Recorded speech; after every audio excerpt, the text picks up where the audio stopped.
Good evening and welcome to the District of Sechelt regular council meeting of Wednesday, September 8th. It is 7 p.m. We have an agenda in front of us. Well, first, I'd like to acknowledge that we are coming to you from the territory of the Sechelt Nation. So again, we have an agenda. Are there any additions or deletions to the agenda? Seeing none, do we have any potential conflicts from council? All right, not seeing anything. I'd look for a motion to adopt the agenda as presented. Moved, seconded, all in favor? Thank you. And we're going to start off this evening with a delegation.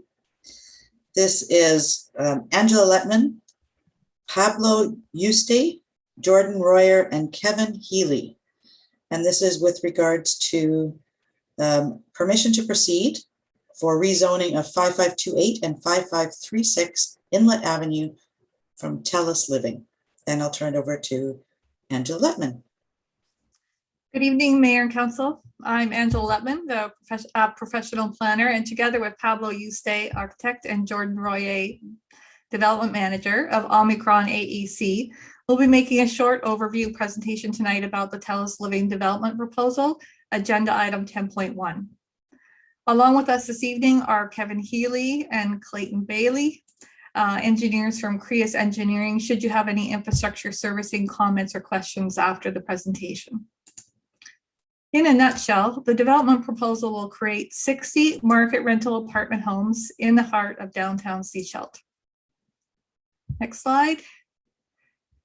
I'm hoping you're looking at the affordability slide. In 2020, the Sunshine Coast Housing Needs Assessment Report identified the need for rental housing in the region. Since that time, home purchase prices have continued to rocket, such that this past spring, the average detached home cost just over $890,000. At that price, in order to obtain a mortgage with 10% down, a family or an individual must have an income of over $190,000 per year. The need for more market rental housing is extreme. Employers are struggling to attract new workers because I think essentially there is nowhere to live. Slide number 4. As you will see in the concept design in a few moments, the proposal essentially includes between 55 and 60 rental apartment homes in a 6-story building. No change is proposed to the future land use designation of the site, which will remain downtown center. However, in order to support the development proposal, a site-specific OCP amendment is requested that would A, increase the maximum allowable density policy to align with the proposed 60 rental apartment units. B, increase the maximum allowable FSR or massing indicator to support the 6-story development. It should be noted that the OCP contains 6-story height policies, and we believe all of these will be met. Changes in the zoning. The site consists of 4 properties with a total area of just over 3,000 square meters. The 2 properties currently occupied by the Telus Services building and grounds are zoned C2 commercial. The 2 occupied by the Cozy Court Motel are zoned C3, a zone that supports tourism uses.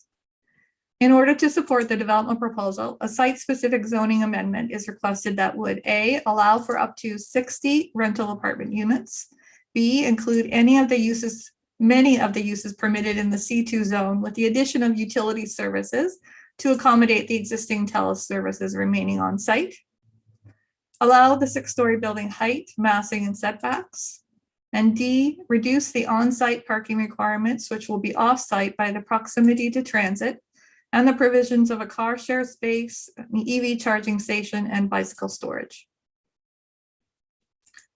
Walkability. The site is ideally located in the heart of downtown within easy walking distance of shops and services, transit, the hospital, downtown parks, and walkways. And it's within a 15-minute walk of Chatelic Secondary School and Porpoise Bay.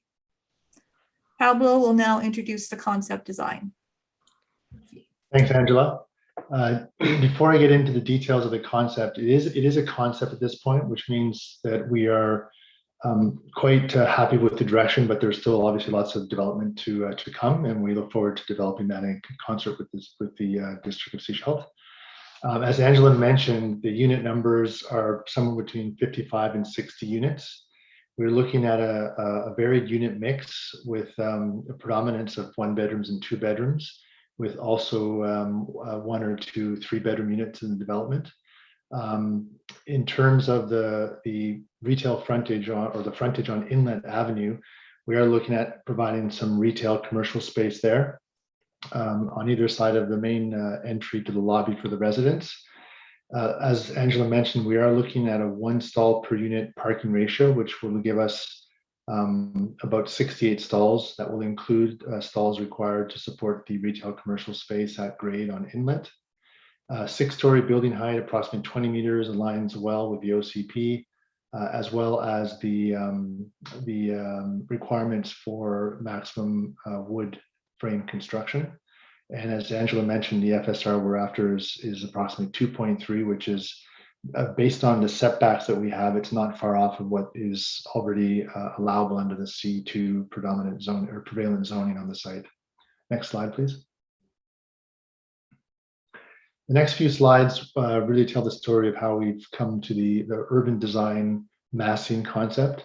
The first slide shows the existing structures on the site, which include the TELUS RSU, which is essentially an infrastructure support building with a small office component. The office component shown in red on Inlet Avenue will be demolished. And then the larger structure on the site is the Cozy Coat Motel, which will also be demolished to make way for the development. So our clean slate approach is to stay off of the RSU and keep our building away from the RSU. So we are looking at about a 6.5 meter setback to the north to allow the RSU to stay in perpetuity. And we will begin sculpting and massing our building and setting it back. Let's go to the next slide to show that. So our concept is a courtyard concept. The reason that's come to the fore in this particular site is that we have a fairly compact site. We know that light penetration and size of units will not allow us to have large, very deep units. So we want to maximize light penetration by the addition of a courtyard. It'll also be the way that residents will arrive at their units, by coming into the courtyard and then up around exterior corridors to their units. And it gives the units a double aspect. So yes, the main frontage and the main light will come from the exterior of the building, but they'll also have a light well and opportunity to have a visual amenity with some green space inside of that courtyard. We've also set the building back from to the south substantially 6.5 meters, I believe, so that we stay away from any future development that comes up to the property line or close to it, and make sure that we have livability guaranteed throughout the lifespan of our building. Along the frontage on Inlet, beyond, the first story will be located on the property line, and then we'll step back the rest of the 4 stories or 5 stories above that, approximately 6.5 meters. Similar on the lane side as well. We'll step back to provide some roof decks and an appropriate urban relationship to the street frontage and the lane frontage. Next slide, please. So the massing is completed by opening up and marking the entry on Inlet Avenue to the residential lobby. So we're giving people outside of the development a sneak peek visually into the development, and lining that up with Mermaid Street and providing a nice marker and some relief on that 6-story frontage by that sort of slot opening. And then on the frontage itself on Inlet Avenue, we want to make sure that we have a varied roof line. So we're proposing a 1-story retail commercial space along Inlet, flanking the lobby entry, which will then also set up some amenity space in the darker pink color adjacent to the lobby opening. And then we're proposing some additional flats or stacked 2 or 3-bedroom units to the north of the lobby entry, and potentially some commercial space at grade there as well. Next slide, please. So this is the final massing concept, with the addition of some outdoor space in terms of balconies, both on the exterior and on the interior, and access corridors, exterior access corridors on the courtyard side as well. Landscaping will be developed more in detail as we move through the development permitting process, but we do have a fairly ambitious landscaping program here to sew and weave this all together, provide some amenity space for residents, as well as some screening and some good urban design at the inlet frontage, as well as the Periwinkle Lane edge. Next slide, please. A level 1 floor plan on the left is the ground floor plan. We are tucking all of our parking at grade below the building in a concrete podium form. The parking will be accessed from Periwinkle Lane with 2 drive aisles. We are also proposing to have some parking directly accessed from Periwinkle Lane along that edge. The yellow is the lobby, and you can see the entry off of Inlet Avenue is essentially mid-block or mid-property for us. And then you can see us staying well away from the TELUS RSU building, which will remain, as well as some of the parking requirements at the rear of the site to service at TELUS RSU. As you move up the building, it's quite simply a courtyard form with units of varied size mixed in together on floor plan up the next 5 stories to the roof. And as I mentioned before, we do anticipate developing a fairly interesting amenity program for residents to make use of some of that courtyard space as well. Next slide, please. This is a section north-south through the building, quite predominantly highlighting the size of the courtyard. We anticipate getting good light penetration there, as well as the parking at grade and the relationship on inlet of we've got a bit of commercial retail along the streetscape on Inlet Avenue. Next slide, please. These are 2 very conceptual massing perspectives taken on Inlet Avenue, looking east and west, where the lightest pink color is that single level of commercial retail along the frontage. And then the main entry to the building is sort of that slice of the taller 6-story form running down to the street, with the darker pink being the amenity space for residents adjacent to the lobby. And then we have a 2- and 3-story stepping form on the street frontage, where we anticipate having additional residential units that may be stacked units, with potentially some commercial live workspace at grade there. And then the 6-story residential building courtyard mass behind that, well set back from the edges, but quite concisely running up 6 stories from that point on. So we'll develop these further, of course, as we get the design into more detail. It looks to be a very planar, simplistic building form, which is good for us. And we're interested in developing that, creating some interest on the facades, and punctuating and marking that main entry with the commercial space on Inlet Avenue. Next slide, please. So that's all for a presentation, and we'd be pleased to answer any questions you may have. Thank you. Thank you. So council, any questions? Councillor Toth and Councillor McLean. Thank you. I'm just wondering why you're looking to stay so far away from that RSU. I mean, there's no reason from an engineering standpoint that you couldn't build over the RSU, which would give you more courtyard space or room for a few more apartments. I'm just wondering why such a large setback from the RSU. The RSU building is a critical piece of infrastructure, and we have worked on several RSU type control centers in the past. And there's quite a bit of sensitivity around the operation and the continuity of that operation. Building over is potentially technically feasible, but quite expensive, because we'd have to isolate the equipment and all the processes that go on within the RSU from the new development, which is quite onerous and expensive from a development point of view. So we were, at the outset of the project, we were directed quite clearly to stay away from that, and make sure that we had enough space around it so that it would continue to operate unimpeded. Thank you. Councillor McLean. Yeah, I'm just, I'd love to know more about some conceptual ideas for what the live work space would entail. Are there potential uses that you're thinking of, just so I can get a better idea of what entails live work?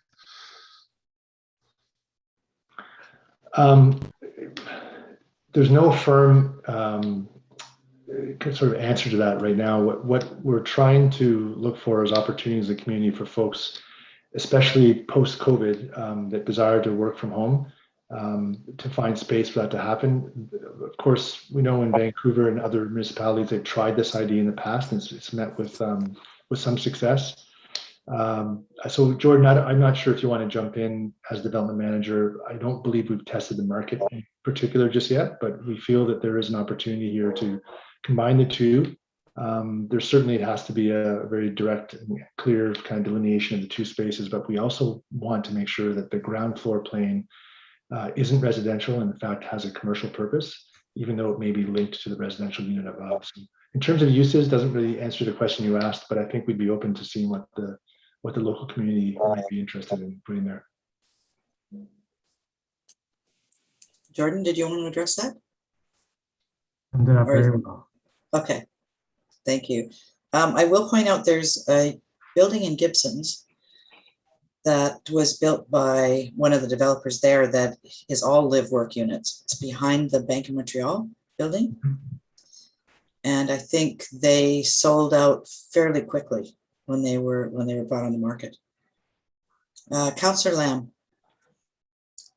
Yeah, so I got a couple of questions here. How many EV parking spaces did you say you had? I think it's we may have declared a number in the application. I can't recall if that was. Perhaps Angela does, but that would be something that we would further develop as we get more detail into the project. So. Yep. Okay. Yeah, they seem to be very popular, and there's definitely a growing number of them here on the coast. And wood frame construction, that's what your goal is? Yes. Cool. And then the other thing is just TELUS has a fairly large working force here on the coast. So would these 60 units, would there be so many allocated for TELUS TELUS employees kind of thing? Would they have first go at it, or would this is just going to be wide open kind of thing? I believe it's wide open, but Jordan, you may want to jump in on that one. Yes, as the development partner, our intent would be to deliver a market rental. We would have to refer to a TELUS corporate contact for more information on the program, but that's our understanding as of now, that it's wide open. Excellent. Thank you very much. Thank you. Council, any other questions? Councillor McLean, I saw you had your hand up there for a moment. Yeah, Councillor Lamb actually asked my question. Okay. All right. I guess one of the things I noticed in your design, preliminary design here, is there's no sidewalks or any of those sorts of things. With that is not coming at this stage. That would be coming later. I guess that would be a question for our staff. They'll be coming later, looking at offsite servicing. At this point, we're just looking at the rezoning.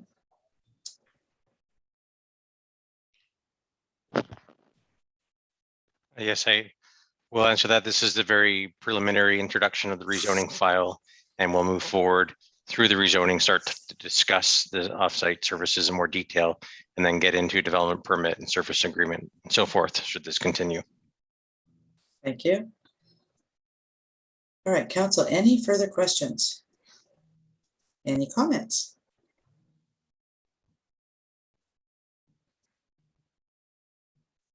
Councillor Lamb.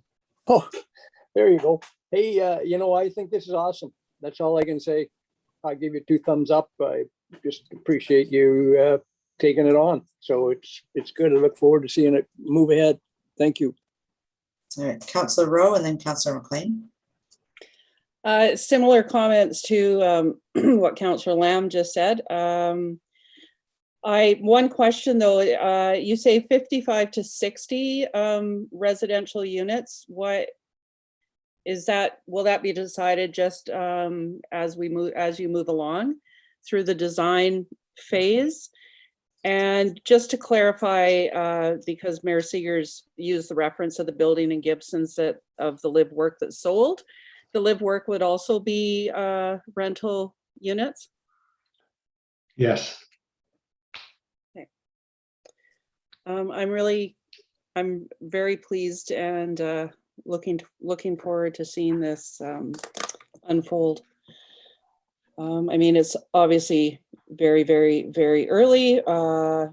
You know, one of the things I would be concerned about moving forward with losing the Corsi Court is, and I know that's would be way down the road, but I think there's some vulnerable citizens that live there and how that would be dealt with. But this is exactly part of the housing gap in Sechelt. So I'm very happy to see this come forward. Thank you, Councillor McLean. Yeah, just going to echo Councillor Rowe's comment about the housing gap. I really appreciate the smaller unit sizes. It's really rare to see one or two bedroom units on the Sunshine Coast. And I think you've done your homework by looking at the housing needs assessment to kind of determine that need. So I appreciate that. I'm looking forward to seeing this progress. I think there are questions about how it interfaces with the community, like the sidewalks, the access off Periwinkle Lane. But that'll all be worked out through our planning process. So I'm not too concerned about that. I think this will be a great addition to Sechelt. It's the perfect location. It meets our needs. And I'm really excited to see the different uses between the live work and the commercial space and the rental units. It'll be an asset to the district of Sechelt. Thank you. Anybody else want to weigh in? Councillor Kuster. Yeah, I would just like to echo the other councillors as well. I'm really happy to see another housing project come forward with some good thought put into it. In a great location for our community, downtown, lots of walkability, and yeah, I look forward to see how it unfolds through this process. So thank you. Thank you. All right, I think we've given you some feedback. I think you're probably going to stay around to the agenda item to see where it goes at that point. Is there any final comments you wanted to make to us before you depart back into the gallery? I don't have anything, Jordan, unless you do, or Angela. Appreciate the feedback. Yeah, thank you so much for your time and the feedback. It's appreciated. Thank you for being here. All right, we're going to move on in our agenda to item 5.1. This is adoption of the minutes of the regular council meeting of September 1st. Any errors or omissions in these agendas? In this agenda? No errors or omissions. I'd look for a motion to adopt. Moved, seconded, all in favor? Thank you. Moving on to item 8.1. I'm going to request a motion to receive all the reports and no, we don't have any correspondence. So all reports. Moved, seconded, all in favor. Thank you. So this is item 8.1A. This is a road naming bylaw number 600/2021 for Grizzly Lane. Mr. Allen, I take it you are speaking to this one. Sure, yes, thank you, Mayor Seegers. And I think this one here is fairly straightforward. There's a small spur road off of Acorn Road in the West Sechelt area, west of Wakefield Road, and council may recognize the 4 lots shown on page 12 is the agenda as the Bounty subdivision that was in front of you a year or 2 ago. And so this one would be adjacent to the eastern property of Bounty, and also a road that can be used to provide formal access. As you can see there, the property highlighted in red, 6737 Norwest Bay Road, does not actually front onto Norwest Bay Road, but has an easement and driveway access. And the recent establishment of Acorn Road throughout here provides a different access point. So this little spur road at this time does not have a formal lane. We do have a few names left in the bylaw: Scoter, Goldeneye, and Rock Dove, and none of which were appealing to the property owner who's made this request. This is based on the there was that grizzly that was located right in this area a number of years ago, 4 or 5 years ago, and the owners remember that, and it's meaningful to them. So they have made a special request to name this Grizzly Lane. Pursuant to our recently adopted council policy, we've done some referrals ahead of time and are now prepared to recommend first 3 readings of the bylaw to officially call this spur road Grizzly Lane. Thank you. Thank you. Council, any questions, comments? Councillor McLean? Yeah, I believe in discussion about our new policy, there was also a change to incur a road naming fee. And I just want to see if that will apply to this situation. Yes, there was a fee for this. It was an application made by the property owners. Okay, thank you. Thank you. Any other questions or comments? So there is a recommendation on page 11. Councillor Toth. Thank you. I appreciate the story that was attached to this to give us the backgrounder. I'm happy to move recommendation 2 that council give first, second, and third reading to road naming bylaw number 600, 2021 for Grizzly Lane. Thank you. Is there a seconder? Seconded. All those in favor? Thank you. Moving on to the bylaw. This is on page 19, item 8.1b. District of Sechelt bylaw number 600, 2021, a bylaw to name a certain road within the District of Sechelt, Grizzly Lane. I'd look for someone to move first reading. Moved and seconded, all in favor. Thank you. And second reading. Moved and seconded, all in favor. Thank you. And then we're looking for someone to move third reading. Moved, seconded, all in favor. Thank you. All right, moving on. Item 8.2a. This is a rezoning application for 5681 Ebbtide Street, Ebbtide Developments Limited. And who is looking to introduce this one? Mr. Kowitz, over to you.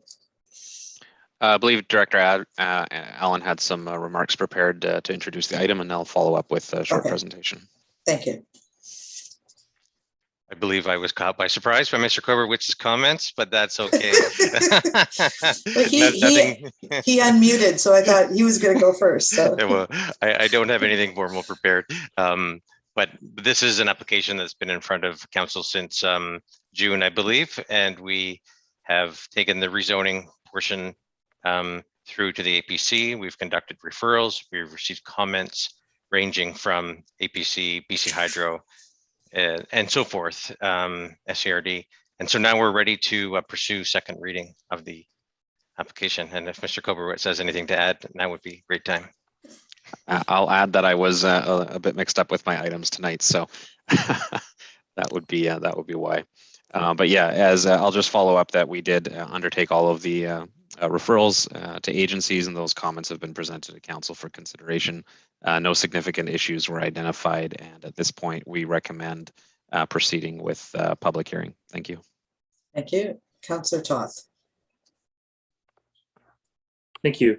I just wanted to commend the applicant on doing a very thorough job with their public information meeting. I was in attendance and I asked a couple of questions, and they've done a really good job on presenting it, answering questions, where they weren't sure about something, they flat out said, we're not sure yet. It's nice to see, it's clearly a professional team. So I'm looking forward to this moving through our process. I did have one question for our staff. And I'm sorry I didn't raise it ahead of time. I didn't notice it until earlier today. Ordinarily, when we've got personal information coming up, it's redacted. I'm just wondering why it wasn't, addresses, for example, weren't redacted from the public information meeting summary. Thank you. I would need to check with our corporate officer on that.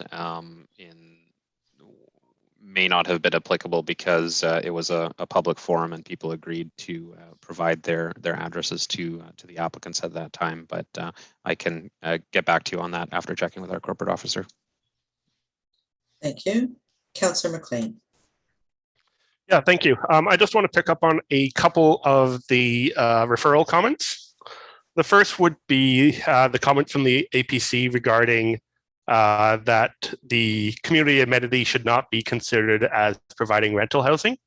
I see where they're coming from, but I just want to highlight that that is there and then move on to my primary point, which is the comments from the engineering department. So the engineering department has suggested some offsite works on the north side of Ebbtide Road. So in order to bring, in my view, the most important is sidewalks, to bring those to the intersection of Wharf Avenue. So how it relates to the other comment in my mind is that this development is providing rental housing. That is their community amenity contribution. So when we think of the good that they're providing, that is dealt with by the community amenity. When we look at other typical requirements, those should still apply. When we have recommendations for offsite servicing, it should be held to the same standard as any other development. So I would be in favor of following those recommendations from our engineering department. I think sidewalks are critical, but then I also look to our transportation master plan and see that Ebbtide is a future bike corridor, which I think makes a lot of sense. So maybe it's not tomorrow, but thinking of how we can incorporate that at a future date and build the infrastructure to plan for that. So I would like to see that completed. It's another 100 or so feet to Wharf Avenue. I don't think it's a massive requirement, but I'd like to hear what council thinks of extending some of those offsite servicing to meet that level of service right up to the Wharf Road to provide the high quality of services for the future residents of this building. Okay, so I'm going to look to staff. Is that something that we are actually considering at this point, or is that going to be coming back to us when we're looking at, I don't know, development permits or building permits or something? I can provide some clarification on that. The requirements for offsite or servicing on any particular development can only be required as they are directly attributable to that subdivision or development. In this case, the sidewalk connection would be beyond the legal frontage of the property, and it would be considered excess services or excess required works. In order for council to require such a thing without the applicant voluntarily giving that up, it would have to be considered as a condition of the rezoning. Seeing that this is a discretionary decision on council's part to provide the rezoning, there would be no mechanism per se to require it of the developer once we're past the public hearing and past the approval of the zoning bylaw. There are some mechanisms within the Local Government Act that allow us to require offsite services, and the developer could either require the district pay for those if we're making them do it, or they could enter into a latecomers agreement to try to recoup those costs from adjacent properties. But the limited scale of these improvements that wouldn't necessarily be warranted. We also note that there's currently a DCC project for an upgrade to Ebbtide and Wharf Avenue intersection, and the scope of those works would be quite considerable. And at that point, there may be opportunities to extend that sidewalk to connect to that frontage when that intersection upgrade occurs. Councillor McLean, did you have any follow-up? Just to summarize Mr. Kobowitz's comment, now would be the appropriate time to consider this before public hearing. Yes, if council decides that this is a priority that we need to secure prior to as a condition of rezoning, we would need to look at the implications as far as the costs and confer with the developer to determine if it's feasible to provide these extended works. I would not necessarily characterize them as minor, but we would certainly want to go back to the developer and have those discussions.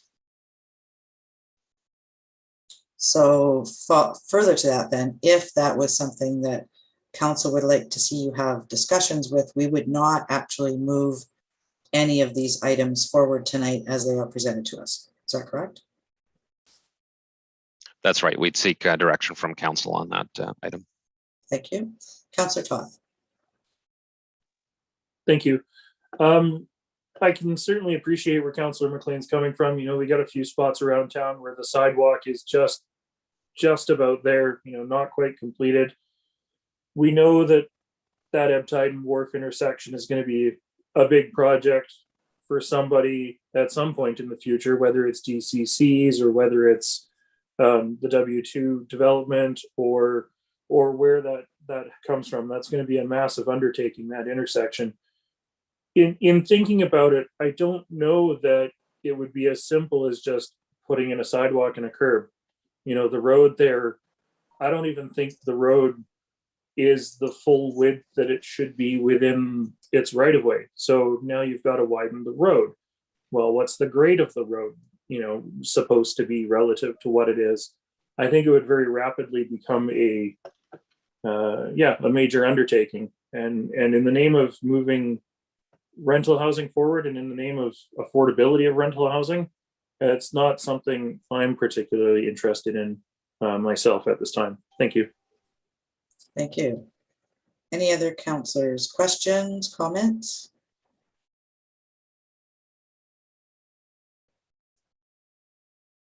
Councillor Kuster.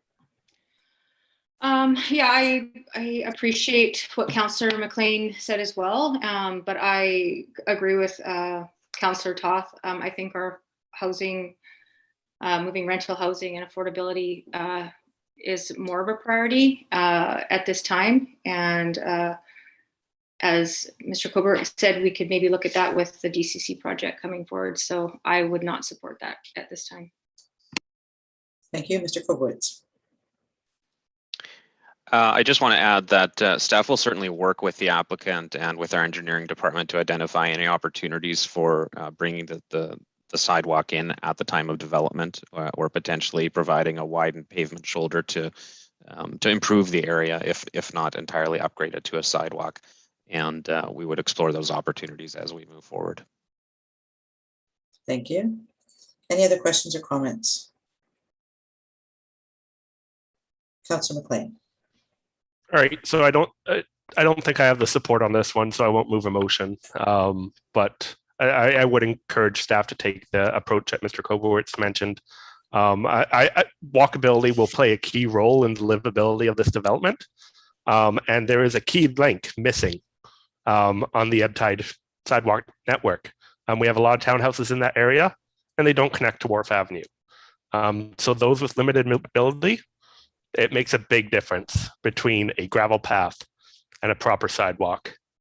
There's a missing link. We have an opportunity to fill it, and I hope the developer can step up voluntarily to do that. Thank you. Seeing no further questions or comments, there are a number of recommendations on page 21. I won't make you read them out. Councillor Rowe. I am very happy to move recommendations 2 through 6. There's seconder for those recommendations. Seconded? All those in favor? Thank you. So moving on to, find the page. Item 8.2B, this is on page 50. Yes, this is District of Sechelt Bylaw number 492-29-2021 for 5681 Ebbtide, being a bylaw to amend District of Sechelt Official Community Plan Bylaw number 492, 2010. I'd look for someone to move second reading. Moved and seconded, all in favor? Thank you. Then 8.2C on page 51. District of Sechelt Bylaw number 25-313, 2021 for 5681 Ebbtide, being a bylaw to amend the District of Sechelt zoning bylaw number 25, 1987. And again, someone to move second reading. Moved and seconded, all in favor? Thank you. Thank you, Mr. Kobowitz. Moving on to item 10.1. This is permission to proceed for rezoning application at 5528 and 5536 Inlet Avenue, Telus Living. And Mr. Allen, were you looking to introduce this one? Yes, thank you, Mayor Seegers. We've been fortunate enough to hear from the delegation team, and Mr. Koberwitz will dive into the details. But just from the higher level perspective, I just wanted to highlight, following the Ebbtide building that we just discussed and the community services building that's underway, that's 3 multi-unit rental facilities in short order, fairly close together within our downtown area, particularly right here on Inlet Avenue, right in the heart of our downtown core. Modernizing that streetscape would be a key component as well. It's really quite dated with the pull-in parking and so forth. So there's a unique opportunity here to look at some interesting architecture, urban streetscaping and so forth. And so we are pleased to see this in front of council, and look forward to taking the next steps and providing a great process. And I'll pass over to Mr. Koberwitz. Thank you. Thank you. Thank you. So tonight for council consideration is a permission to proceed report for 5528 and 5536 Inlet Avenue, known as the Telus Living development. This current proposal, as was outlined by the delegation earlier, is intended to support up to 60 units of market rental, including potentially a component of live-work units. In total, this is a 6-story development with ground floor commercial. There's an interior courtyard as well as building amenity space incorporated into the design, with at-grade parking at the rear of the building with access off of Lamprey Lane. And currently the proposal is working around the retention of existing telecommunications infrastructure on the site. Location and land use context, as was noted, this is within our downtown center land use designation under the OCP. Supports a wide variety of uses, in particular mixed uses consisting of residential and ground floor commercial. The existing zoning on the site reflects this. The C2 zone is our standard commercial zone in the downtown area, as well as the current site of the Cozy Court Motel is zoned appropriately for that use. In order to realize the density that's proposed, an OCP amendment is required. Specifically for the level of density, not for the uses that are proposed. So the current land use designation would allow up to 30 residential units to be constructed on the site with a maximum floor area ratio of 1.4. This proposal exceeds that allowable limit by proposing up to 60 units with a floor area ratio of 2.3. The developers, currently we are encouraging the developers to consider proposing additional community amenity contributions due to the degree of density increase that's being sought for this site.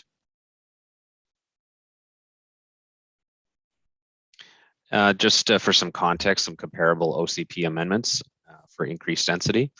Previously approved amendments include the Green Court Seniors Housing Facility at 5 stories, which was an effective density of 104 units and a 1.76 floor area ratio. The High Tide Housing Facility at 3 stories featured 40 units, and that works out to an on-site density of 221 units per hectare.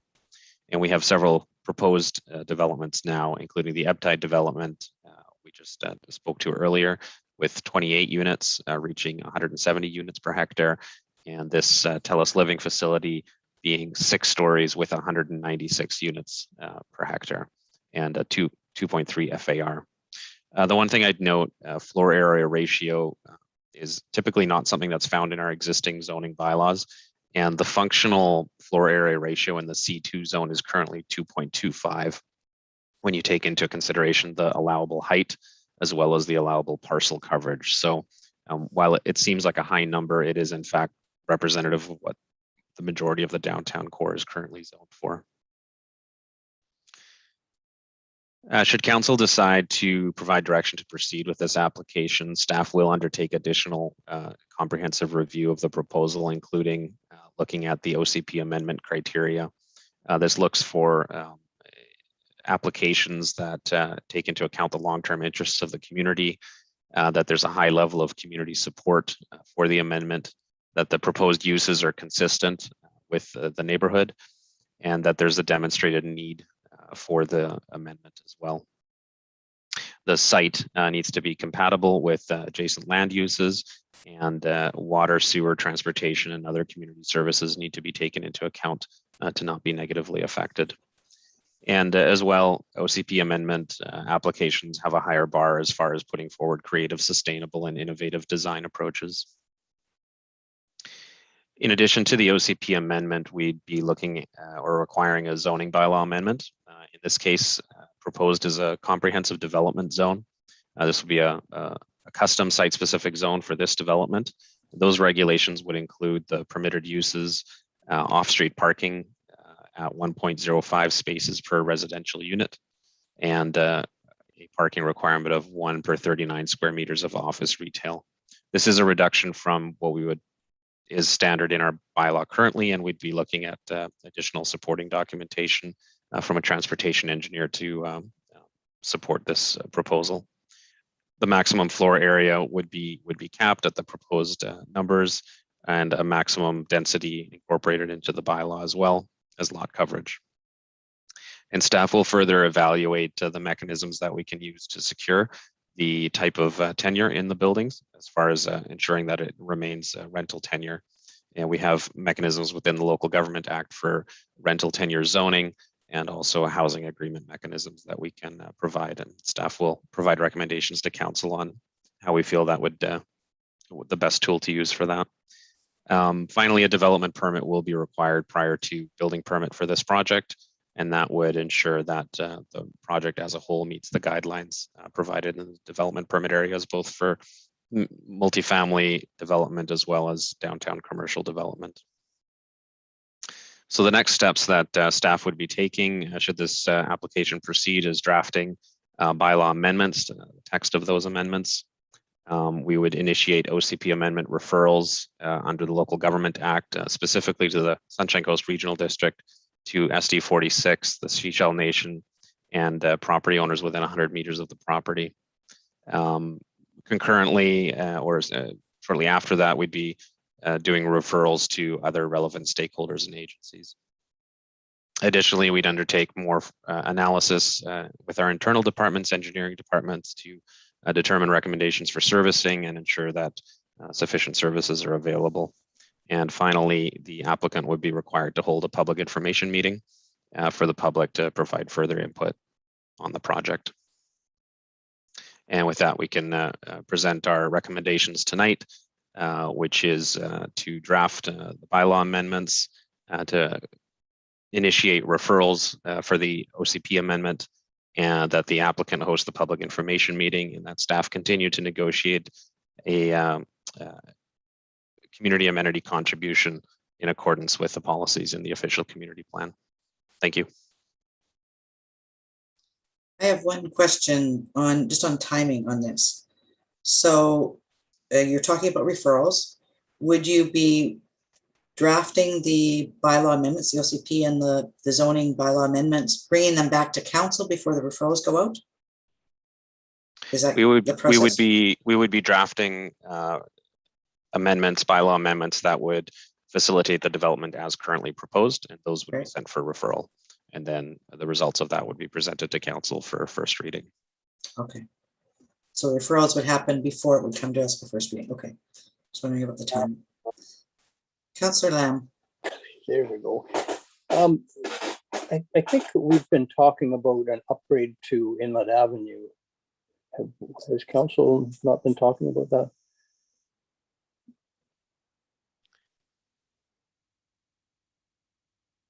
Do we want our Director of Engineering to step in on this one? Sure.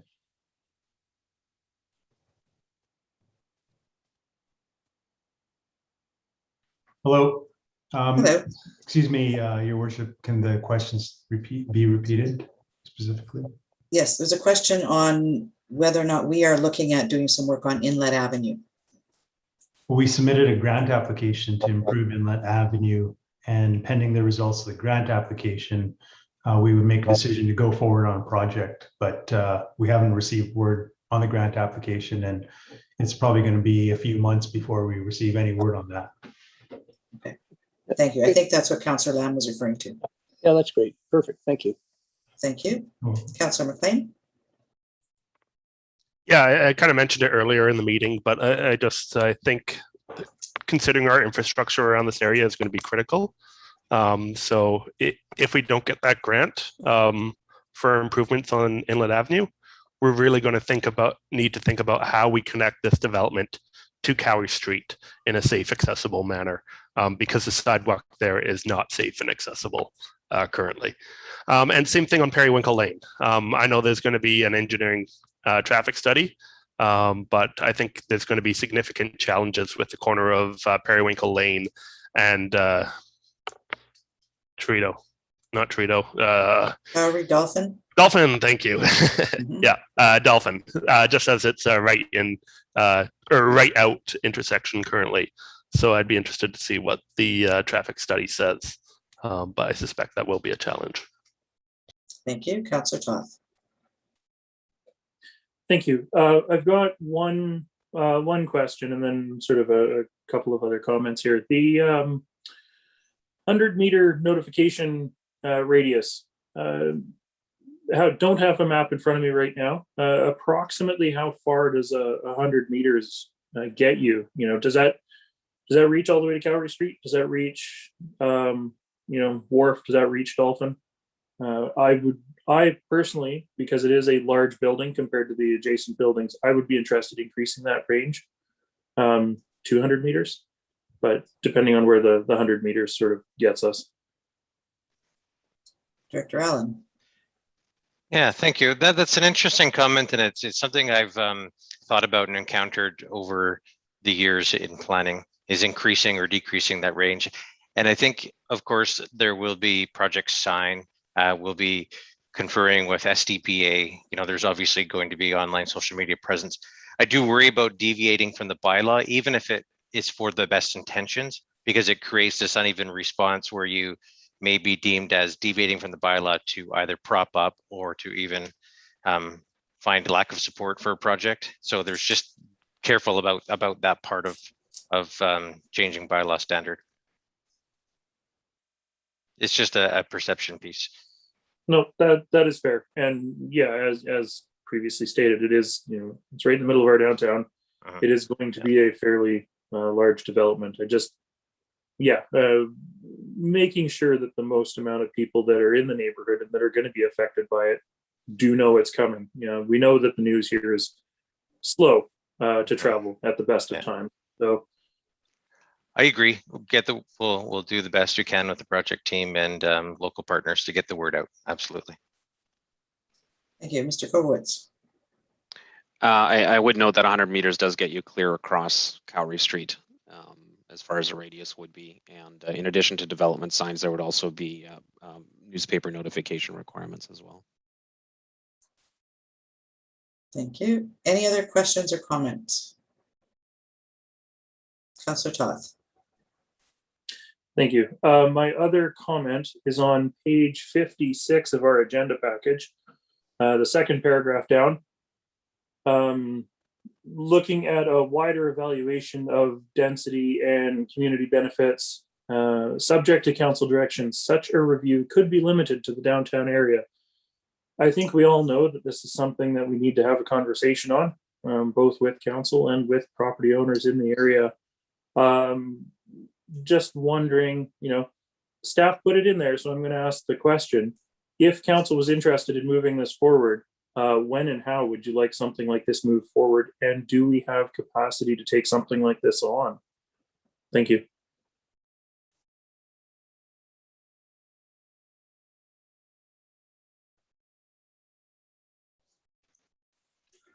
Pardon me, sorry for the delay, just reading the comment. So when you refer to taking this on as an amenity policy? Yeah, looking at the wider, the bigger picture. Yeah. It's our capacity right now is high. I mean, we're producing a lot of work. We have a lot coming to us. I think, as you saw in the financial statements recently, we've in terms of development fees and expectations, we've already met 2021 targets per se. with other projects and so forth. It's a significant challenge for us. I think it would entail slowing down on many of the development applications and providing our focus elsewhere. But that said, like, we understand the need and the challenges and the desire to get there. So it's a struggle for us at the staff level. Councillor McLean. Yeah, just to touch on that one briefly. My personal goal would be to try and reduce confusion and just make clearer policies. So when it comes to amenity contribution, I think we have a lot of work to do there. But when it comes to density, I think that's a fairly simple term. And yes, we would need to create OCP amendments for individual projects like we're doing here, like we're doing on the Ebbtide project. So by doing a blanket change, it changes that. It would reduce the need for individual OCP amendments, which is always great. But when we talk about challenges with developing in Sechelt, it's squarely placed on our zoning bylaw, and I believe that's already a large focus for us. So I think the focus is on the community amenities and the zoning bylaw rather than the OCP. I think the OCP needs a lot of work. I think there's a lot of opportunity for density, both downtown, looking at how we want to look at other communities, but that's something that's not on our immediate radar yet. And pardon me, I apologize. I may have been answering about amenity contributions, but the question may have been about the OCP, but there is certainly a connection there. Absolutely. Thank you, Councillor Toth.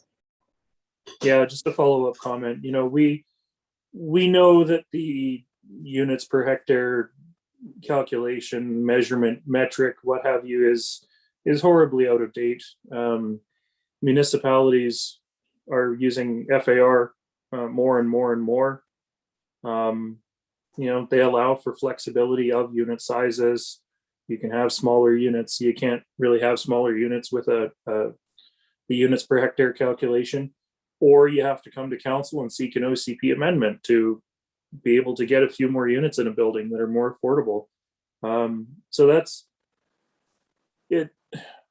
I don't enjoy piecemealing this, especially when we know it's something that would move a lot of these projects along and would benefit everybody in a greater manner. I recognize the staff workload. If we can make this change to moving to an FAR system versus units per hectare, is there potential for us to save staff time in having made that switch? And yeah, bigger term conversation. Mr. Kobowitz. Expanding on what Councillor Toth just mentioned, staff have considered some simple amendments to the OCP that would facilitate this, and the biggest item that we can currently find is the fact that one table in the OCP that contemplates typical densities in certain areas contains that 100 unit per hectare limit in our downtown area.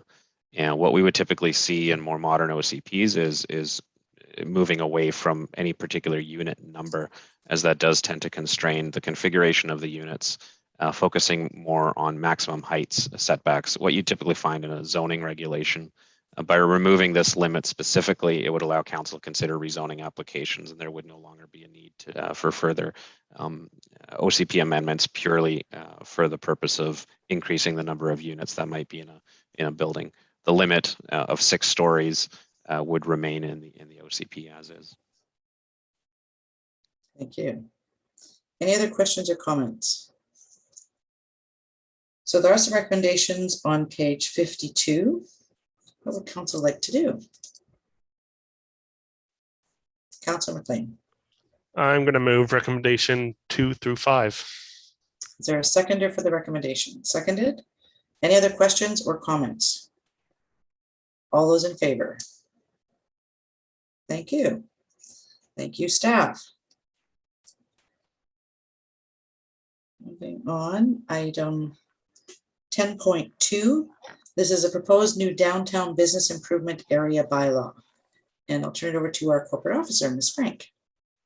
Thank you, Your Worship. The purpose of this report is to bring correspondence forward to Council from the Sechelt Downtown Business Association that is requesting that Council consider proceeding with a new downtown business improvement area bylaw. As I note in my report, the District of the current Downtown Business Improvement Area Bylaw number 556 expired on July 31st, 2021. So the SDBA received their funding for 2021 and now is looking to council to proceed with a further bylaw for a further 5-year term. Over the past month, or I should say, first of all, that the SDBA did submit the attached letter, the letter that I've attached to my report, page 103, that does make that request formally. There's another number of factors to consider that must be included in a bylaw, a BIA bylaw, in order to proceed with it. And so staff has spent several months over, having discussions with representatives of the SDBA to sort of hammer out what the new proposal would look like, what a new bylaw would look like. And I've set out in my report basically what those are. So to go through them briefly, as I say, the SDBA wishes to enter into a new bylaw for a 5-year period beginning next year. They're also requesting that the annual requisition be set a little higher than in the past bylaw. They're requesting an annual requisition of $73,570 rather than the $70,000 that the previous bylaw was. And this number is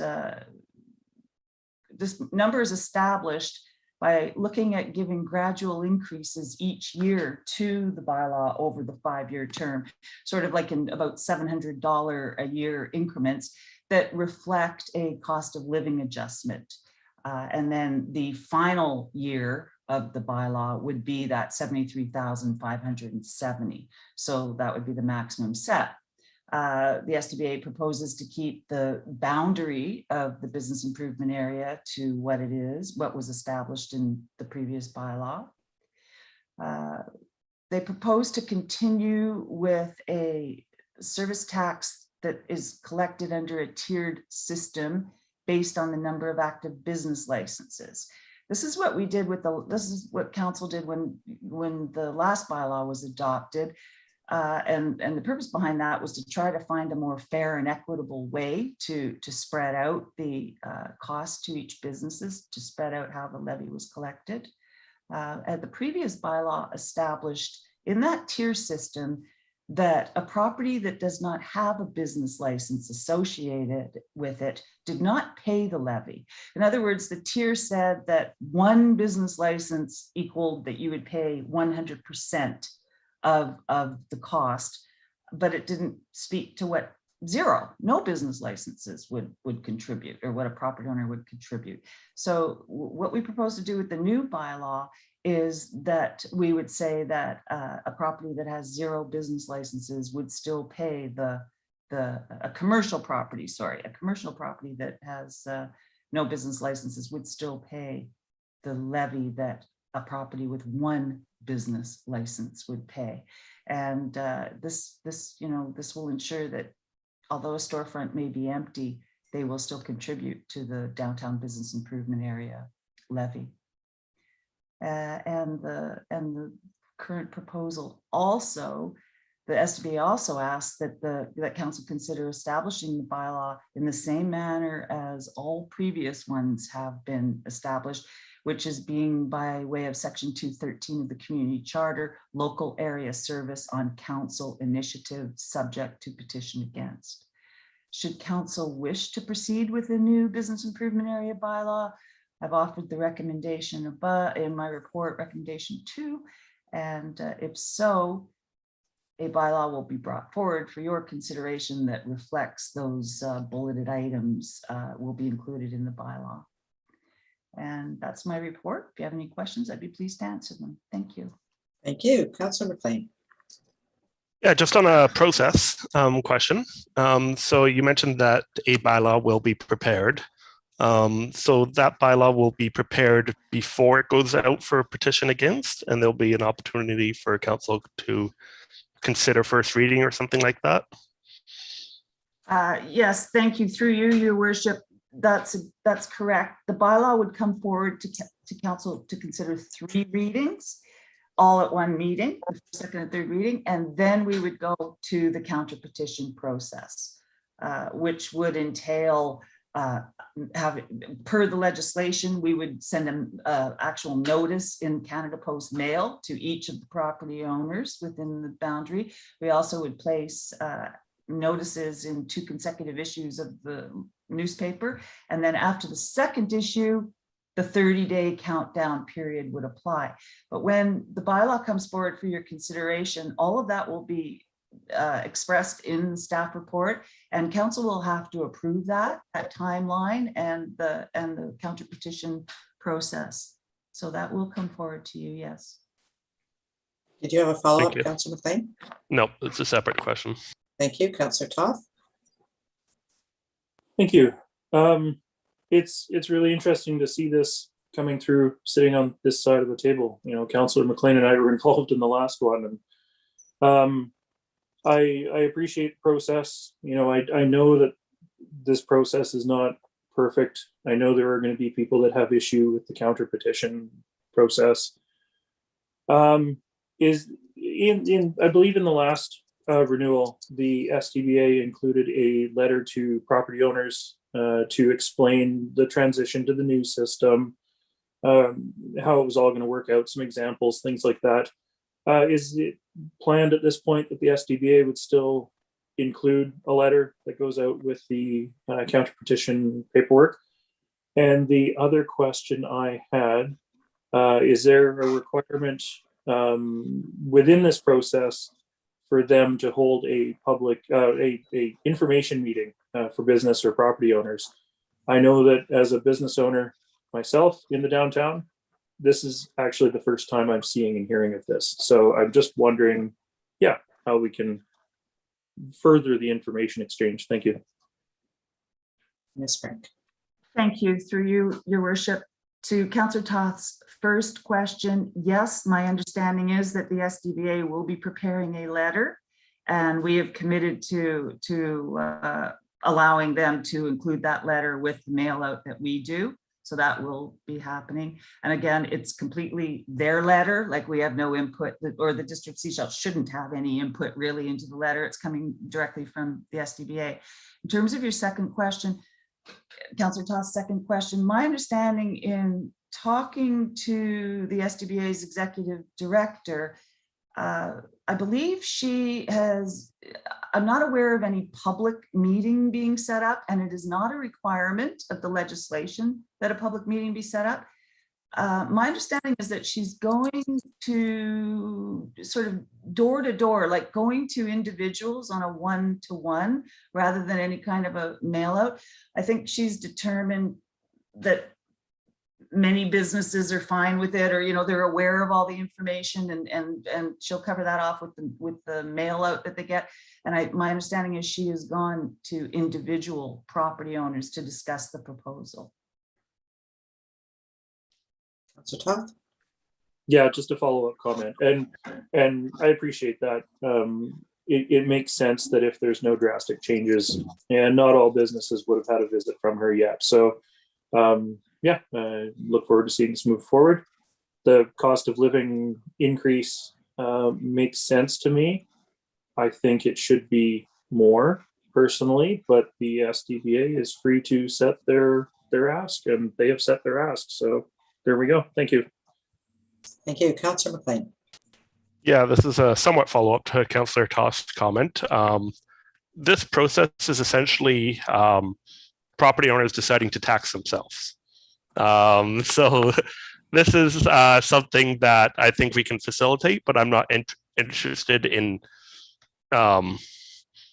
dictating how it unfolds, essentially. I think we have to assume that the Downtown Business Association is representative of their members, and any requests that they do will be representative of those members. We'll double check with this petition against that is true. But if they want to implement this, I don't want to get in their way. However, one thing that is not mentioned within this report is the business promotion scheme. So this is something that was included in the last bylaw I have in front of me as Schedule B. And it essentially outlines what the association will do with these funds.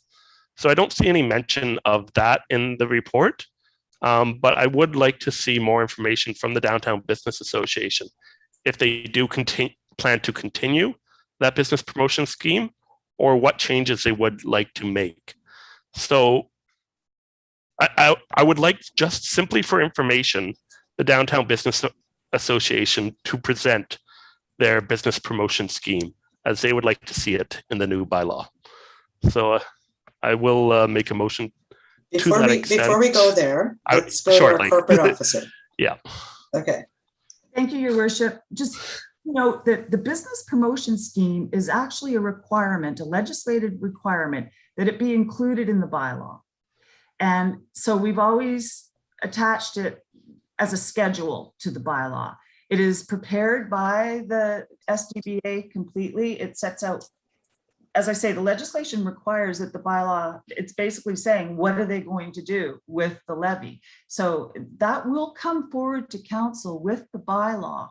I can say that the SDBA actually has presented it to me, knowing that, you know, we're going to be bringing a bylaw forward. It's very similar to the last one. I don't have it in front of me, so I can't swear it's exactly the same, but I don't recall any, you know, significant changes from the service that they proposed in the prior bylaw. But as I say, it will come forward when the bylaw comes forward to council as one of the appendices. If that helps, just to clarify. Thank you. Thank you. All right, any other questions or comments on this report? Seeing none, there is a recommendation on page 100. We've got all even numbers tonight.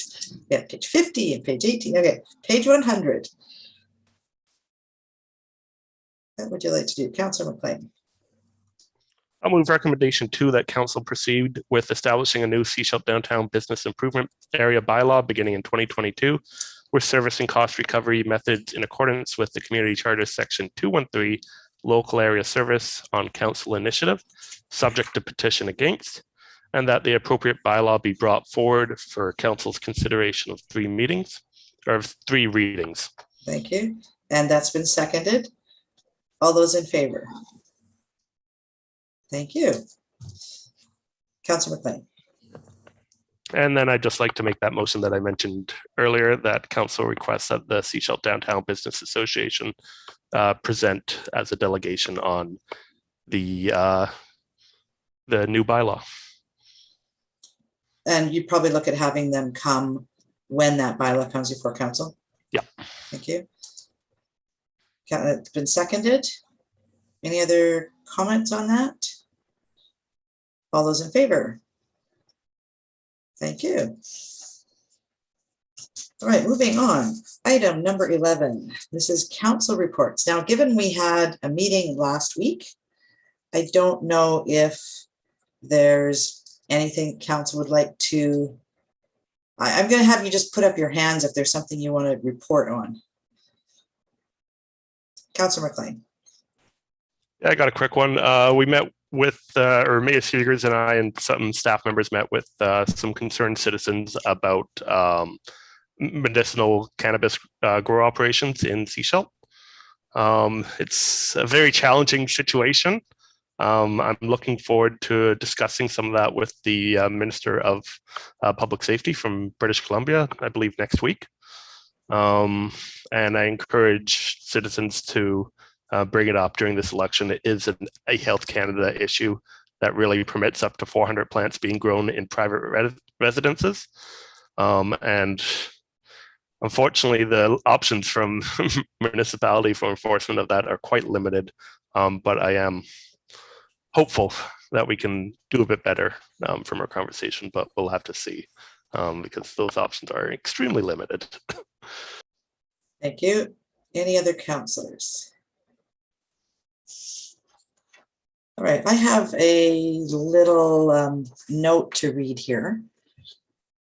So this is in response to a letter that we received from Elphinstone Logging Focus requesting an immediate deferral on Sunshine Coast Community Forest Block HM50.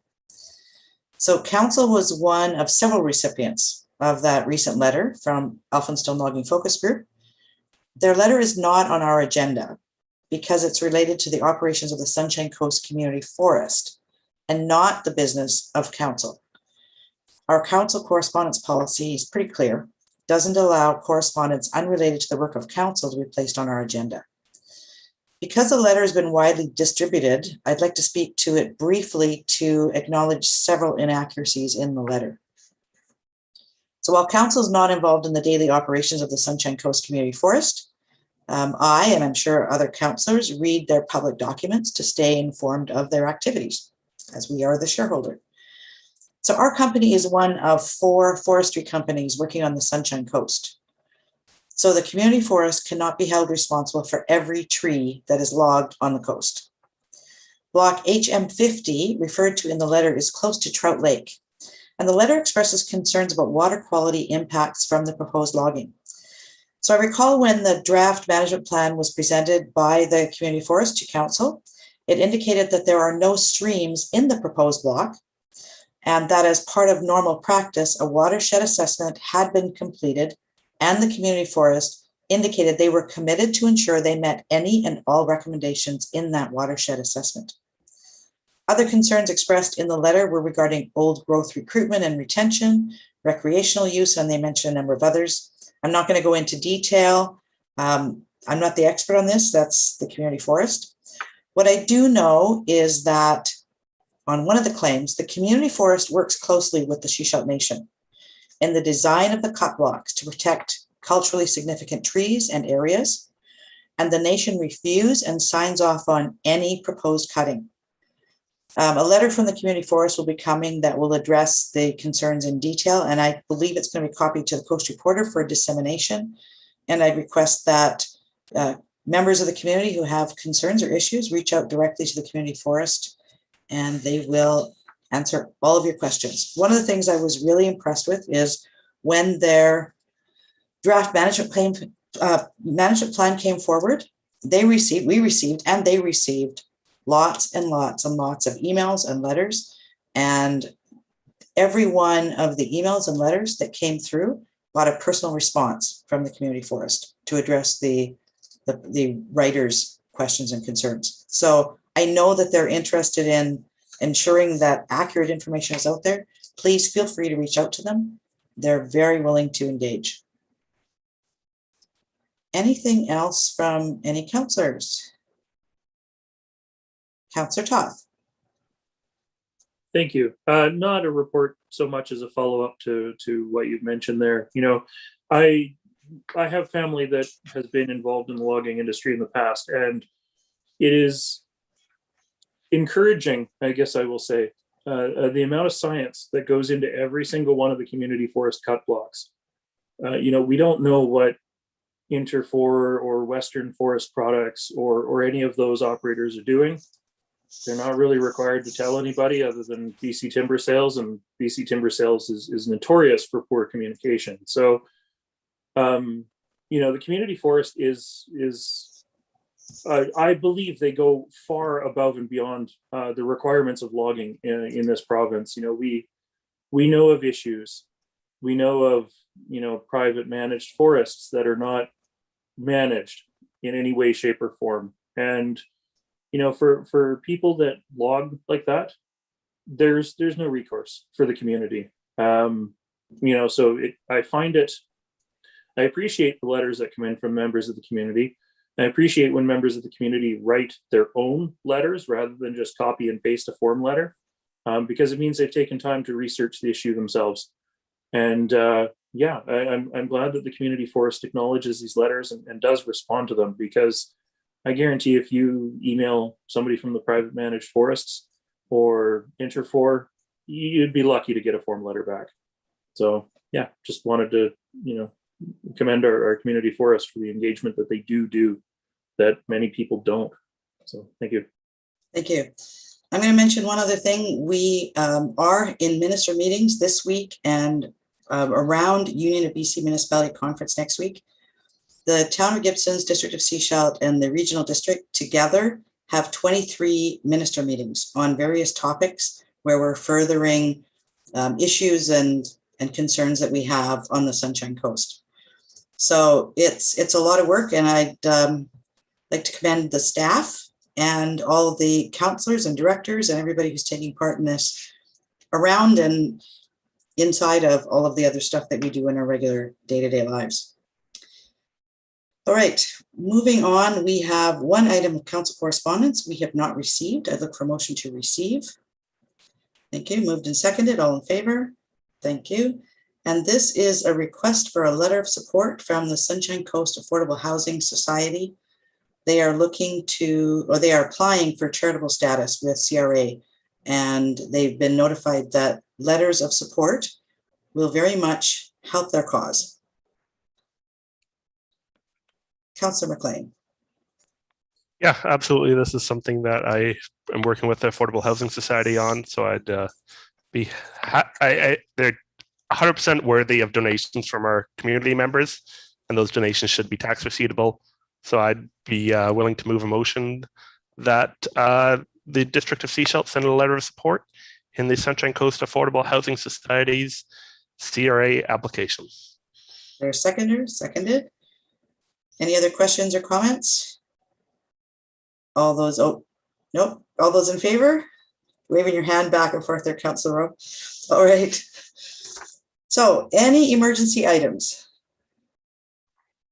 No, Your Worship. Thank you. I'd look for a motion to adjourn. Moved and seconded. All in